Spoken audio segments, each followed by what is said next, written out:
Welcome to Divorce Duo on PANJradio.com. I'm Christina Previtt. I'm John Knocklinger. And we are Previtt and Knocklinger. We have offices located in Middlesex County and Morris County, New Jersey. We practice exclusively family law and related matters.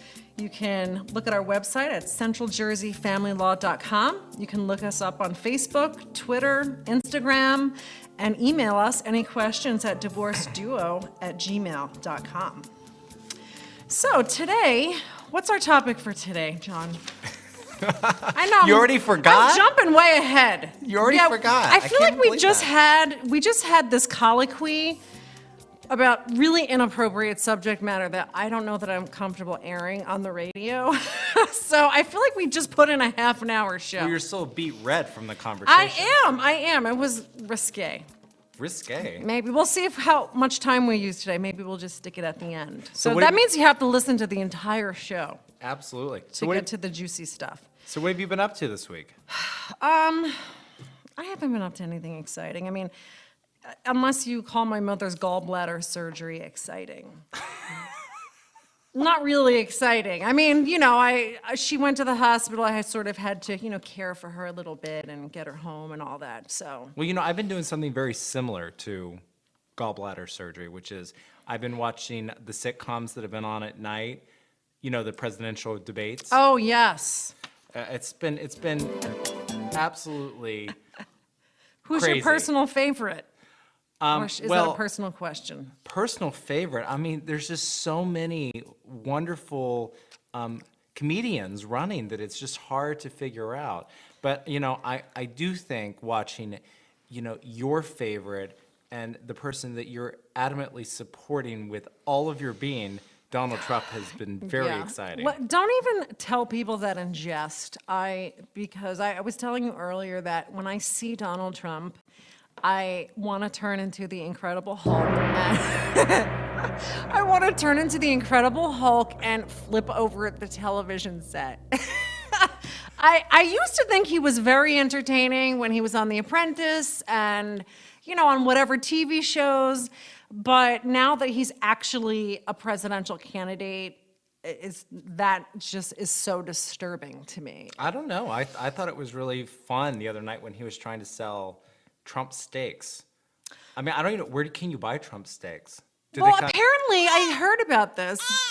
That is Donald Trump. He's here live. Actually, that sounded more like Marco Rubio after Donald Trump was making fun of him. Oh, come on. Do you like Donald Trump? No, not at all. But you know what? I was always wondering, do Trump steaks Do Trump steaks come from Trump cows? Are there Trump cows? Do they eat Trump Are grass? there? I don't know. It's been pretty crazy. But it's interesting. We were talking about whether or not you have seen this movie Idiocracy, and you told me you haven't. So we're going to change that this weekend. Yes. But it's very interesting because a large part of that movie actually deals with attorneys and how the judicial system is turned into like WWF with like rings and everything. Yes, another classy show. Exactly. But really, I think what's going on right now, I feel like the whole country's turned into that movie Idiocracy. So hopefully it won't, but we'll see what's going on. So everyone watched that show. Oh, absolutely. Oh, excuse me. Must be that burrito you had last Yes, night. that was another, off-air conversation we were having. Is this enormous burrito that I had from Qdoba. I don't recommend it. I don't feel so good. I'm pregnant with a burrito today. So now that we've gotten the lowbrow portion of the show over with, So let's talk about what's been in the news lately. Maybe that'll help us move us along. Although I'm not gonna lie, we're going from Donald Trump now. We're gonna talk about Chris Christie. I'm not quite sure that's much of an improvement in our conversation. well, they are twins. That is true. And he does consume a lot of the Trump steaks. So in the news, we. Good job. So in the news, whether you've heard about this or not, you're going to be hearing about it a little bit more. And it's actually it's relevant to our conversation we're going to have today, which is why do divorces take so freaking long and why do they cost so much? So we've had a vacancy on the New Jersey Supreme Court for a while because the governor, Chris Christie, and people in the legislature have been having a pissing contest over, they've been doing the whole Trump thing, measuring their hands, who's got the biggest, what. So Donald Trump does have small hands. He does. does that? I can't speak for anything else on his body, but. So the mental images that I continue to get when I hear about this are just mind-numbing. So basically, what's happened here is there are, just really quickly, the way that judges work in New Jersey is that you get appointed by the governor and then confirmed by the legislator for 7 years, for a 7-year term. After your 7 years is over, you have to be reappointed, you have to be reconfirmed, and then you get a lifetime appointment until you're age 70, and then you have to retire. And so what happens at the end of the 7 years if that process doesn't occur? So if you don't get reconfirmed, you're out. You're out there on the street looking for a job, right? Absolutely, absolutely. So what's going on right now is basically the governor has said, if you guys don't approve my new Supreme Court nominee, I'm not going to renominate any of the judges that are coming up, which means there's about 23 judges that are up for renomination this year, which means if he doesn't renominate any of them, we're going to lose up to 23 judges who have 7 years of experience on the bench, creating a chaos situation around the state. And that actually is related to our topic today, which is why does my divorce take so freaking long? And we added a little bonus and cost so much. So we're going to go over that today. But this topic is related because if you think your divorce takes a long time now, one of the reasons for that, which we'll talk about, is because there's just not enough judges to handle all the flood of cases that are in the courthouse. So if we lose 23 judges, I think you can figure out that it's going to take even longer, exponentially longer, for your divorce to pass through the courthouse and get done. Yeah, so I mean, we've basically, it sounds like the governor is fine with throwing the baby out with the bathwater, so to speak.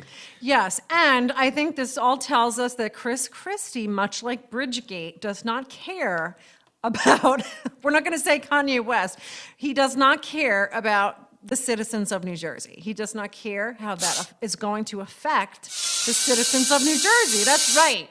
Well, that's him, taking a chainsaw apparently to the judiciary. So. Yes. And that is the aliens landing, because that's clearly an alien has taken over Donald Trump's body and Chris Christie's body. I think if aliens landed right now and they took a look at what's going on, they'd probably be like, we're out. Well, we're going to go to the next planet. We're out of here. We're going to come back when you people are more evolved. So on to the topic of the day. Why does divorce take so freaking long, and bonus, cost so much? Yeah, because those are related. I mean, obviously, the longer your divorce takes, I always tell my clients, is the longer you hang around, the more money you're going to spend, just because you have to pay me to keep doing things. Absolutely. So they really are related issues. So our first explanation for this is, and this is a little bit of a tough love show, because some people are going to hear things that if I were to tell you this, if you were my client sitting in my chair, you might be a little bit offended. But we're just going to say it. You have to get over the emotions. We have brought this up in other shows. You have to treat your divorce largely like it's a business transaction. And John came up with a really good slogan for today. I have to give you credit because it was clever. Oh, well, thank you. It takes 2 to tango and 1 to litigate.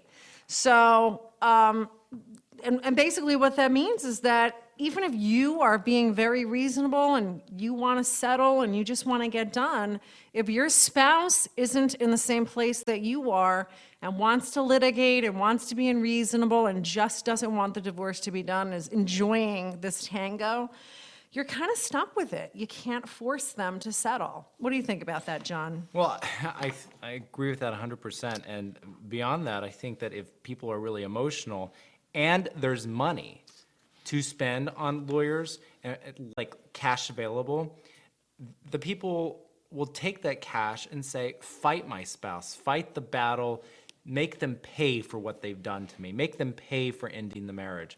And they don't even really care about the other issues that are going on. They want to give money to an attorney who is somebody who is a business person, and they need clients paying their bills in order to survive. And so they're more than happy to take the money and say, fine, I'll go fight your battle. I'll fight you for a while, because the client wants them to do it. It's kind of an enabling situation on both sides, because we don't have necessarily a lot of attorneys that are turning money away, saying, oh, please don't give me that $10,000 to go and fight your spouse that you really want to fight. So, I mean, get over the emotions. It's easier said than done. But unfortunately, it's very important. And unfortunately, what happens a lot is people in the beginning, they are more emotional typically than they are at the end. And they don't want to think about all the money that they're spending now, but invariably, they always think about it later. And I think oftentimes they do have regret. Why did I litigate those smaller issues? Why did I do that? It's kind of like me going to the mall when I get my paycheck and just, spending it and getting all these wonderful new bags and shoes, and then later going home thinking, oh, maybe that wasn't really such a good idea.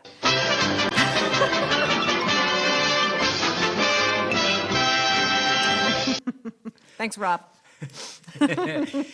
And, I always think of the fact that, marriage takes, 5 minutes to enter into. Yeah, And sometimes it takes a lifetime to get out of. Because, you go through the divorce, and then sometimes after the divorce, you keep going back to court, going back to court, going back to court. If you're paying alimony, then when you're retiring, you're having to deal with it again. Yeah, and there's always somebody, the way I always explain it, there's always someone that's further ahead. It's kind of like the tortoise and the hare.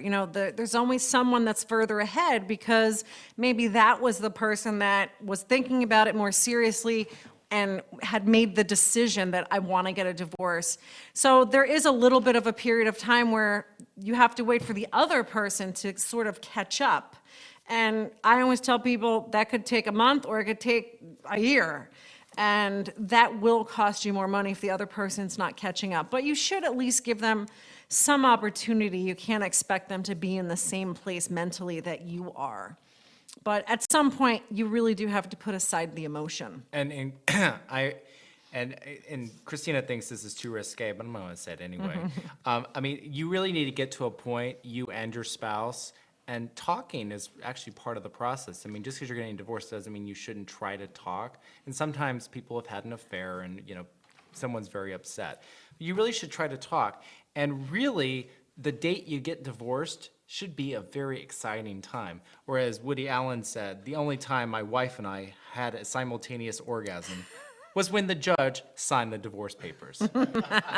And quite frankly, if that's what you've gotten to, you're in good shape, because you should look forward to that. You should. It's going to be, might be a very exciting time there in that courtroom. So moving on to the second explanation for why divorces take so freaking long is something we already sort of addressed a little bit, is there's not enough judges and the court system is completely broken. Yeah, it really is. I'm always hearing from some older attorneys that, back in the day, you used to get a trial date really quickly and you just would show up to court and you'd get your day in court and you'd get your trial and it'd be done a few days later, and things just moved along more quickly. I'm sure there's a lot of reasons why it doesn't happen that way anymore, but one of those explanations is that obviously that there's just a lot more people getting divorced. But also I might get killed for this, but I just think that the judiciary is not quite as efficient as it used to be, at least from what I hear anyway.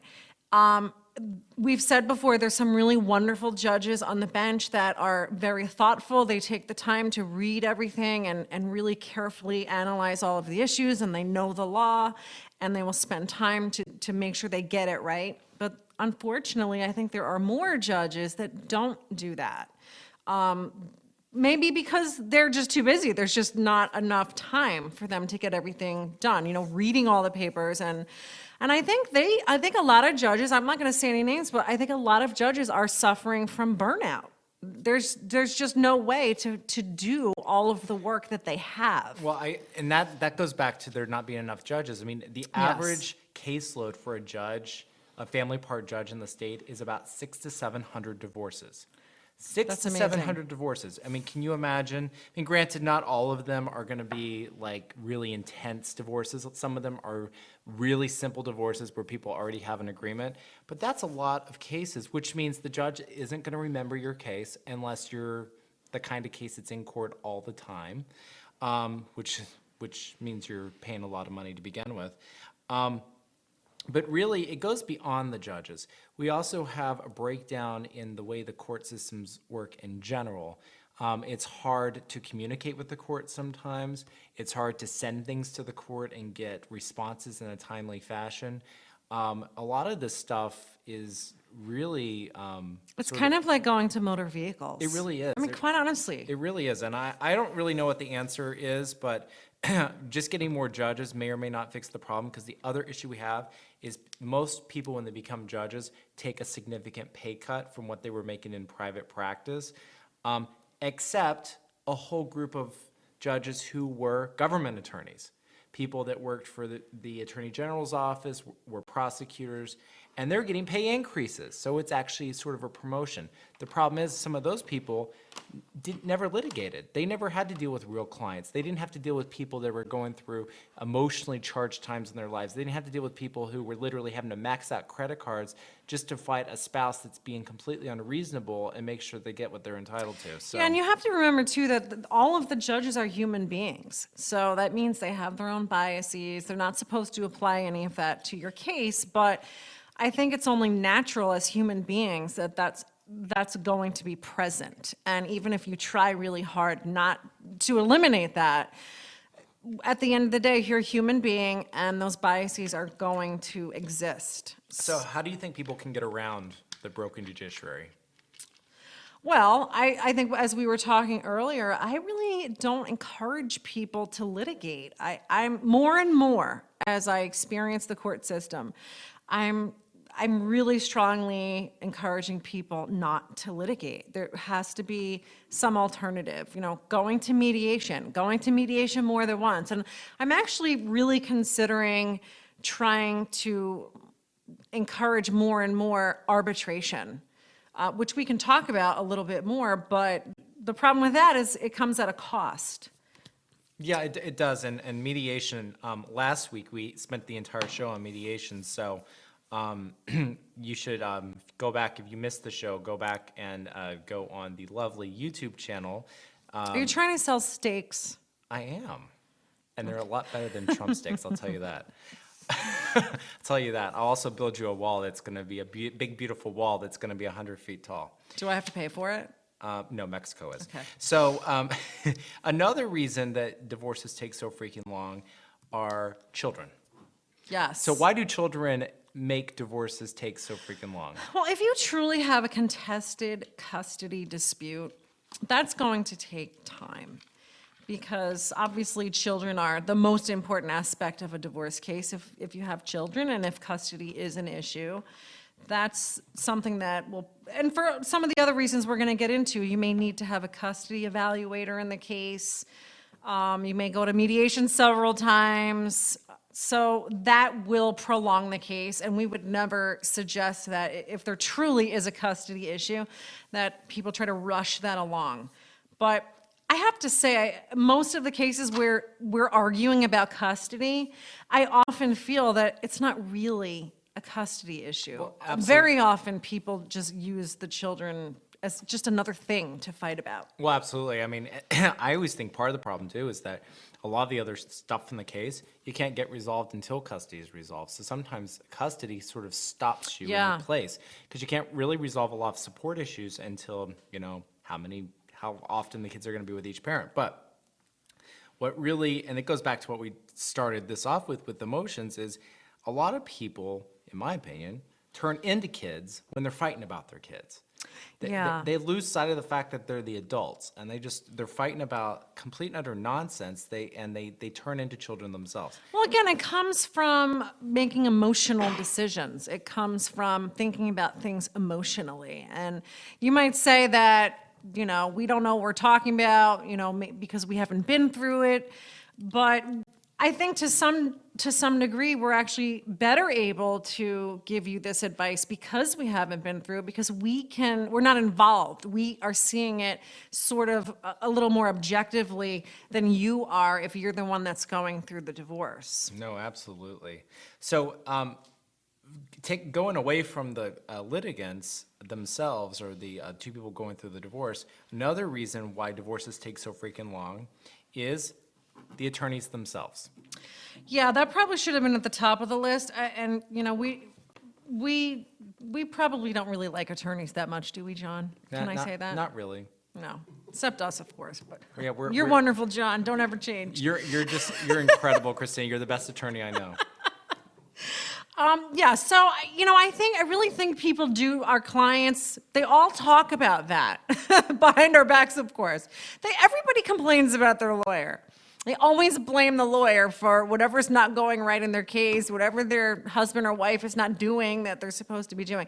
And so some of those things really are beyond our control. But I definitely firmly believe that there are plenty of attorneys out there that they want to make a buck. They do want to sometimes keep your case going because, let's face it, they're making money off your case. And they are just litigious. That's what they do. If you go to a surgeon, they're going to tell you that you need surgery, right? If you go to a chiropractor, they're just going to tell you that you need an adjustment. Well, but not all attorneys are like that. And I always No, think, they're not. and Not you- all attorneys are I that think way. you really know based on how much money they're asking from you to begin with. And what I mean by that is that there are attorneys, and we know them, out there who will take let's say a $10,000 retainer on a case where there's no kids, there's W-2 employees, so it's not like people that own their own company, and they just have a 401k and a house and a car. It's a fairly simple situation, and these attorneys will tell you to your face, the case will be over when the retainer has been used. Yeah. I have heard it.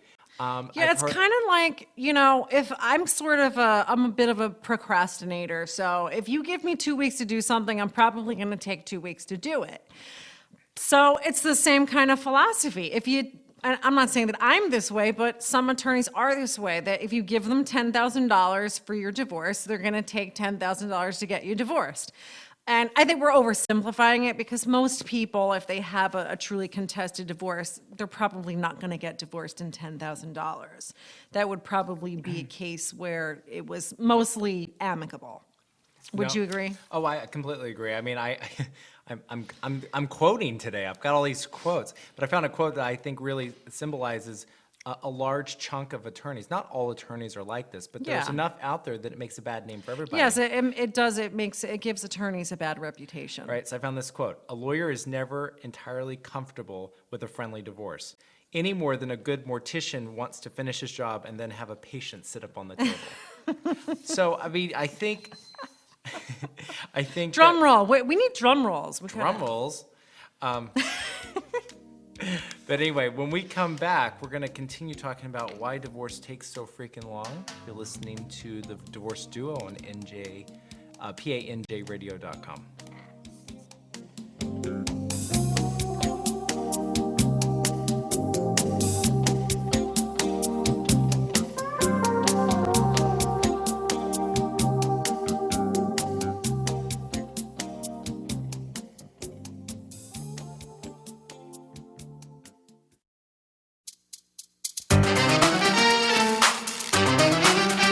Hi, I'm Deirdre Anderson, And I'm Laura Mangone. and we are here to introduce the new show on PANJradio.com. It's called Food for thought.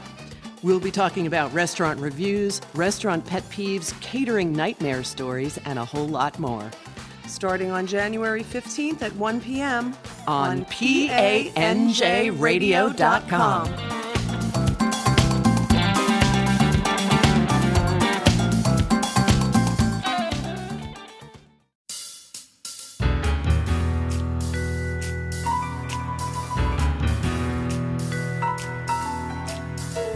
Are you having fun running your business marketing? Or does online marketing and social media overwhelm you? Would you like to use Facebook, Twitter, Pinterest, Instagram, Snapchat, or LinkedIn, to name just a few online social marketing opportunities to market your business successfully? Amplify Your Voice can help. We work exclusively with local businesses in the PA&J radio target area of Hunterdon, Mercer, and Bucks counties, offering social media workshops, one-on-one coaching, managed services, direct online marketing, and web design.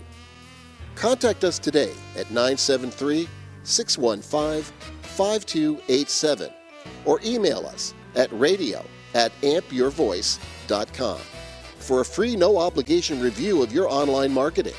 You can also visit us at www.ampyourvoice.com. Amplify your voice in a crowded market. Together, we will put the fun back in your business marketing.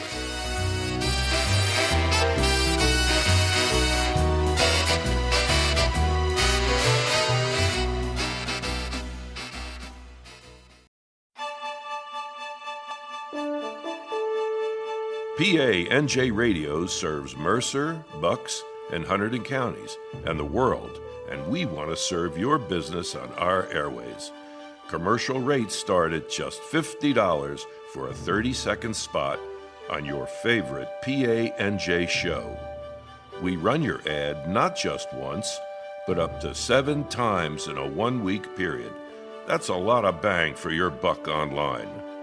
We will track the number of listeners your commercial gets, so you can measure how many new customers you get from airing it with us. For more information, please contact Rob at panjradio.com or call 609-460-4550. We can't wait to bring your company new local business on PA&J Radio.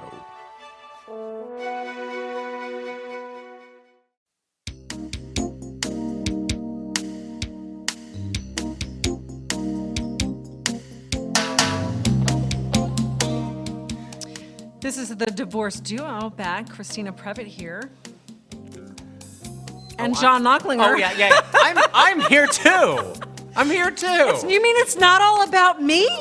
Well, you know what? In case you weren't around for our first show, we're actually taping this at night because Christina doesn't actually operate at 8 o'clock in the morning. I mean, we might have to zap her to life if we were to do it, but I'm not a morning person. But you will often see me at work until midnight in the office, right, John? yeah. So she's more of a night owl. So that's why we're doing this at night. So So you're saying it is about me? isn't it always? Yes. Okay, I like that. We can go with that. So we left off with some suggestions for why does your divorce take so freaking long and why does it cost so much?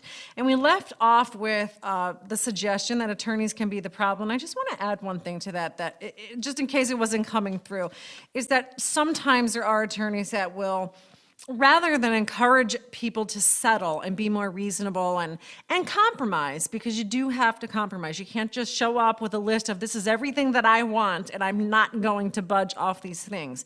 That's not going to settle your case. And sometimes you get attorneys that are the same way, that they have this list that this is what I want and we're not going to compromise off of that. And that's not going to settle your case. Yeah, that's what'll happen. You go down the black hole of divorce. Yeah, right? You do. And before we move on, there was we'll call it a documentary that came out recently. I'm not going to plug the name because I'm not a big fan of it, but there's a lot of people out there that actually think that attorneys and judges sort of conspire to encourage litigation to go on because divorces nationwide is a $50 billion a year industry between all the experts, the lawyers, everyone involved. So some people do believe that it's all set up to be a money-making scheme. And, unfortunately, you may not know that that's what you've fallen into until you're actually part of the process. But I will say that for the most part, most of our colleagues, I think, are very good, decent people who try very hard to get resolutions as quickly as possible. But there's enough people out there that don't do that. They provide a bad name for all of us. Yeah, and if you want to know if your attorney is like that, I think that should be apparent to you if your attorney is never suggesting that you compromise on anything. If your attorney is always telling you, to go to court, to file a motion, we're going to fight over this, and is very combative, I think that's probably a sign that they're very litigious. And you might like that in the beginning. You might think, wow, this attorney's really good. He or she's going to fight for me. I feel protected. But there is a time and a place for that. Sometimes it's appropriate to be a little more aggressive, but it's never appropriate to be aggressive all the time. And quite frankly, when you start having to liquidate all of your assets to pay the attorney, maybe they'll start to clue you in that maybe being aggressive is not always what you need Yeah, to do a little test. Tell your attorney you can't give them that new $10,000 check right away and see what happens. Yeah, they're on the train running away. So moving on, the next thing that makes divorces take so long is the discovery process, and And what's discovery, John? Because I get deer in the headlights when I say discovery. Discovery, I always tell people it's the exchange of information. And, you would think in a marriage, most people have access to all the same information, but no one ever does. And the discovery process, basically what happens is each side sends a list of documents and questions that they want the other side to answer. Now, They're called interrogatories and notice to produce. Yeah, I was just trying not to bore people with the names of the documents. Well, So, so then you have a certain time period to answer these documents. Sometimes you'll get a list of 30 questions and 30 documents to produce. And Now, when does that ever happen, John? That's never happened to me. And sometimes it's 200 questions or 200 sets of documents. So, and what happens is, you send these to the other side, and if you're dealing with one of the attorneys that is not, let's say, easy to work with, or you deal with somebody who's so pissed off on the other side that they really want to stick it to their spouse, you get what we lovely refer to as a deficiency letter, which basically means you didn't respond the way I wanted you to respond, so try again. You know what? I really don't even think the clients have much to do with the discovery. I really think it's completely the attorney's fault, because the attorney should be sitting down with the client and saying, what do you know about your assets? What do you know about your finances? What documents can you get on your own? If you have joint bank accounts, you can get the bank statements yourself. If there's other things that maybe is in your spouse's name, then yes, you do need to request those things. But don't sit down and get, the past 10 years of bank statements and the past 10 years of the Macy's department store credit card statements if you don't need them for anything. It's a complete waste of time. And not only that, your attorney's going to charge you. Yes. I mean, sometimes discovery by itself can be $5,000, $10,000, $15,000, $20,000 of legal fees, because your attorney has to review everything that you've given to them before they send it to the other side. Yes, and a dirty little secret, most attorneys don't ever look at those things, which kind of proves the point. They're not important. They don't need them. So I'll serve discovery demands, but I'll really encourage my client, if you don't need this stuff, let's try to settle the case. Let's not try to get 5 years of bank statements if we don't really need them. Do you know what happens a lot? Once the discovery is exchanged, the demands, I've had it happen so many times that my clients contacted me and said, I spoke to my spouse and we don't really want to do this. Oh yeah, I love when they do that. That's an example of two attorneys, in my opinion, that can't talk to each other for whatever reason and are just going through the motions. It's like getting up in the morning, and brushing your teeth and pouring your coffee. They've just done it a million times, and they're just going to do the same exact thing with every single case. But every case is unique, and you may not need to do that. You got to do a little dance around. John is dancing now. You can't see him. He's doing the robot. I am dancing. We really, really need to think about doing our next show with a bottle of wine. I think that would really make things much more interesting in here. I think we should do Because that. you know what? I think it would just really bring out more creative juices for I think you it guys. would. Probably more curse words, too. Yeah, well, apparently that's not a problem for us on this radio station. And if you're offended by curse words, you can send us an email at divorceduo@gmail.com. Yeah. Provide us a list of the words you don't want us to say. Yeah, so we'll make sure we say them. Well, so, and that's how it's going to work. So, moving on, the next thing that makes divorces take so long are bad temporary arrangements, and we call them pendenti liti arrangements. Pendenti liti is a Latin Or term. pendente lite, depends who you ask. So basically, what this means is, once you start a divorce, one of two things might happen that would help prolong your divorce. One might be that you ask the judge to award temporary support while the divorce is going on. Yeah, and the way you do that is by filing a motion. Right. And let's say I'll be stereotypical for a couple minutes. Let's say the wife gets an award that's higher than she's ever going to get at the end of the case. Well, what incentive does she now have to ever settle the case? Yeah. Because now she's sitting here getting, let's say at the end of the case, she's really going to get an alimony of $3,000 a month, but the judge has awarded her $4,000 or $5,000 a month for whatever reason. Yeah, but What the incentive? but the reverse is true as well. If you've got, and we're generalizing with gender, so Yeah. please don't be offended. If the husband's paying such a great amount, it's so low that he knows down the road his alimony is going to be much higher, what incentive does he have to settle? Why should he? He may as well just wait it out and keep paying the low amount. It's really hard to convince the husband to agree to pay more. Oh, absolutely. And the other side of it is you might not even have an order from a judge.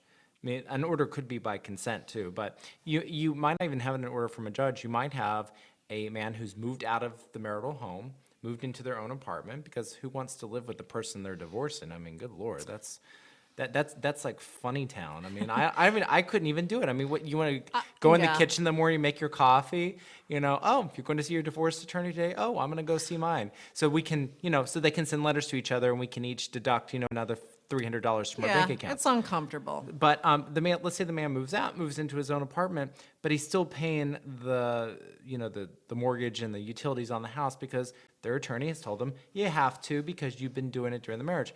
Well, after a while, what do you always get? Well, why do I have to keep paying this? Why do I have to keep paying the mortgage? And we have to Yeah. always tell them, because if you don't and she goes to court, the judge is going to compel you to. And by the way, you're going to have to pay me thousands of dollars to go into court and argue that on your behalf.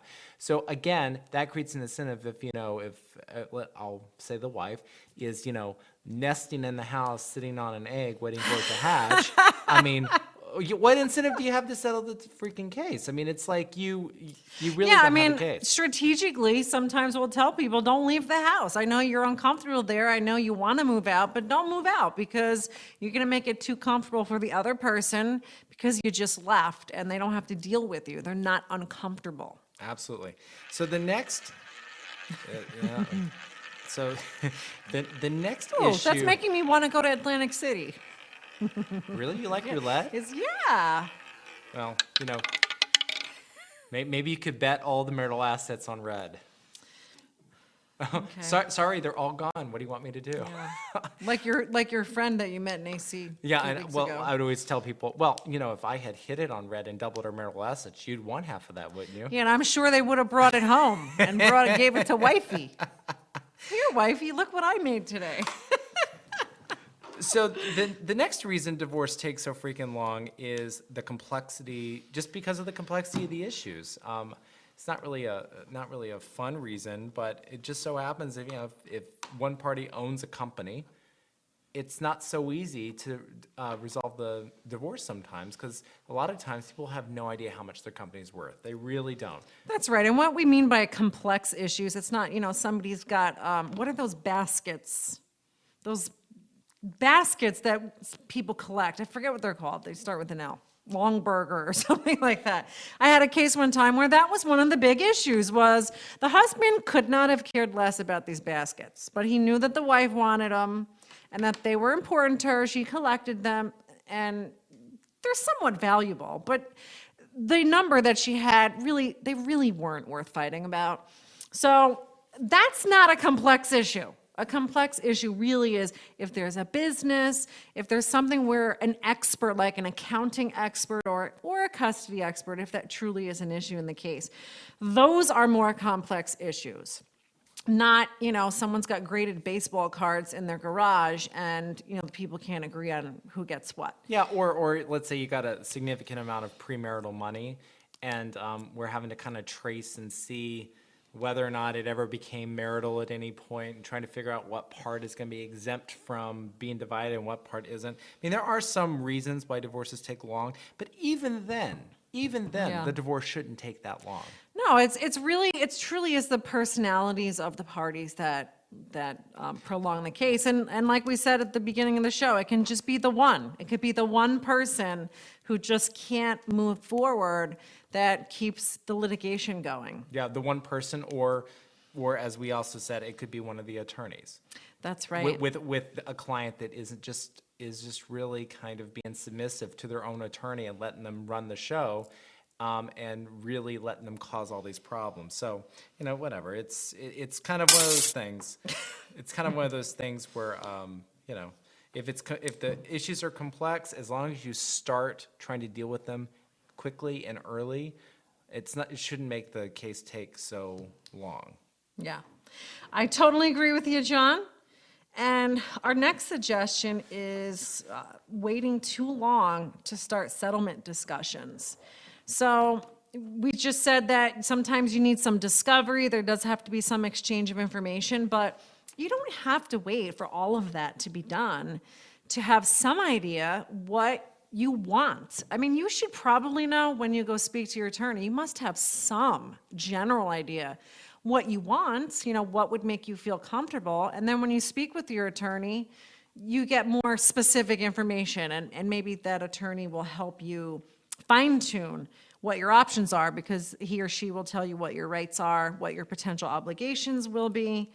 But don't wait until a year to start communicating what you want to the other side. I can't tell you how many times I sit on what's called the ESP panel in Middlesex County, and that's the early settlement panel. It's about 6 months into every case where everyone has to come to court and present sort of the facts to a panel of 2 lawyers who give recommendations to the litigants on how they should settle their case. I can't tell you, 80 to 90% of the time when I panel these cases, the lawyers have never discussed settlement, and the first time the parties are seeing what the other side's even looking for is at that conference. It happens. Yeah, it's constantly. really amazing. And that just goes to show you, when you want to get a divorce and you start the process, what are your goals? Obviously, your goal is to get the divorce, but what else? What are you trying to get out of it? You need to know that pretty early in the case. What are we doing here? What is this dance for? What you do know, divorce is from the Latin word meaning to rip a man's genitals through his wallet, right? I wasn't aware of that, John. Well, you need to listen to Now, who said that? if you listen to Robin Williams a little bit more before his untimely passing, maybe you would understand He was that. a wise man. He was very wise. But I have to tell you though, I can't tell you how many times, and let us know if you've had this experience, I will send settlement proposals to the other side. All I get back is no. They just reject it. Well, tell me what you want. what was my ex-partner one of the people you were sending one to? No, I never had a case with her, and we don't want to badmouth anybody.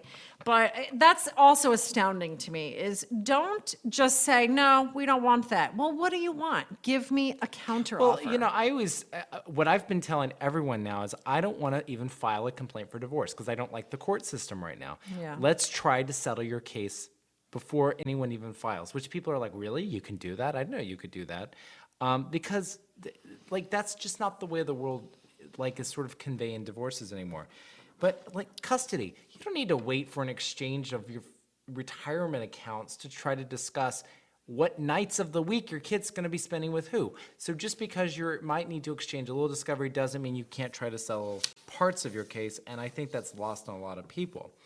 But as But attorneys should be telling the clients that. They Attorneys should be trying to do that. they should be, if they're going to be part of the solution and not the problem, they should be telling their clients that. And not everyone views this the same way we do. I mean, there are a lot of people out there that really advocate this process called collaborative law, which we're not going to discuss on this show because Christine and I are not necessarily on board. What? You never talked to me about that. Don't speak for me, John. All those collaborative cases you do.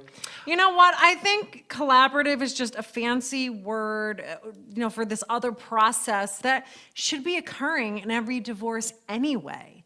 It's almost like a way to just say to all the litigators or to kind of present to people that don't litigate your case, come over here. We're going to do collaborative law.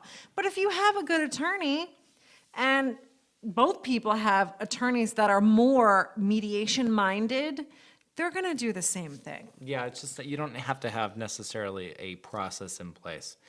So that leads us to another reason why divorces take so long is that there might be experts involved in the case.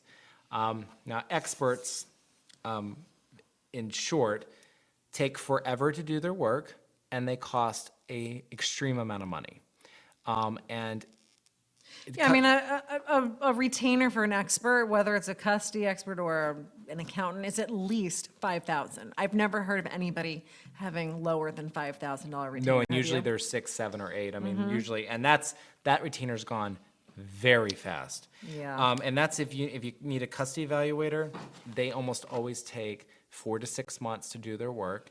And then if you need a forensic accountant, in other words, someone to look at someone's business or try to figure out where money went, you're talking about 12 months probably. Yeah. And you're going to be crying the entire time when you start to get those bills. Because guess what? Your attorney's sending bills, the accountant's sending bills, and now all of a sudden, all the money you're trying to look for is completely and Yeah, you just gone. spent it all. Yes, so- and you're crying because... I'm crying because the case is too long. Yeah, absolutely. So finally, once you get divorced, it's not over. It's not over. There's things that still have to be done after the divorce is over. And that's, when we say divorces take so freaking long, it's like from the time you start the process until the time you're literally done with everything. It's, it might take you a year and a half to get divorced or a year to get divorced, but it might take you another 12 months to resolve all of the post-divorce crap that you've got to get done. And that means dividing accounts, Yeah. dividing real estate. I mean, when you leave the courthouse steps because you just got your divorce, you're not really free at that point. You still do have some other things that you have to do. No, absolutely. So, I know that this doesn't really give too many suggestions on how to make it a lot better. I mean, we're just trying to explain why divorces take so long, because that seems to be the biggest complaint of everyone, is that they just take so long. And at least this can give you some idea of why it takes so long, and maybe you can Yeah. think of some ways to help the process. If you want a fast divorce, this is what you need to do. You need to sit down with your spouse. You need to iron out an agreement as to how you're dividing your assets, what, some general ideas, what alimony will be, what child support will be, and what, more importantly, your custody arrangement will be. If you already know that, you're done. That's the hard part. So we're going to really quick talk about some war stories just for a minute or two. And basically, we both have been involved with so many cases where we've had either our clients or adversaries that we know are increasing the length of the case and increasing the cost. Yeah. And a lot of times it's beyond your control. I know Christina was telling me earlier that kind of the opposite side of what we've been talking about is that as an attorney, we kind of know what's fair and not fair. Yeah, we have a general idea, and I've actually had a few cases more recently where my clients were willing to compromise much more than I had even recommended. And there's sort of a divide, I think, in the legal community. You will find attorneys that will get very upset if their client will not demand more. And I don't feel that that's my role. I feel that my role is to educate my client, let him or her know this is what you're entitled to, at least with a range, and they can figure out what they are comfortable compromising. I don't think that's for me to decide. So I had a couple of cases more recently. I mean, usually that's not the problem. Usually you have people that want too much and you have to talk them down. But recently I had a few where they were giving away a lot. And, you know, it's kind of my initial inclination to kind of put the brakes on, but I just made sure that they knew what they were giving up, that they understood that once you sign this document, it's done. You can't change your mind later. So if you're going to have regrets, you might want to really think about this. And it was two people in particular that I'm thinking about, and they both said, no, I'm comfortable with this, and this is what I want, and I just want to be done. And I say bravo to them. Well, I mean, I think that that happens quite a bit. But, well, thank you for joining us on today's show. Next week, we're actually going to talk about college expenses, because New Jersey is one of the few states in the country that actually requires divorced parents to pay for college when non-divorced parents don't have that obligation. Yep, and now's the time for you to be talking about that if your child is a senior in high school. Absolutely. So if you have any questions about college expenses, feel free to email us at divorceduo@gmail.com. You've been listening to The Divorce Duo on panjradio.com. You can find us on the web at centraljerseyfamilylaw.com. See you next week. Bye.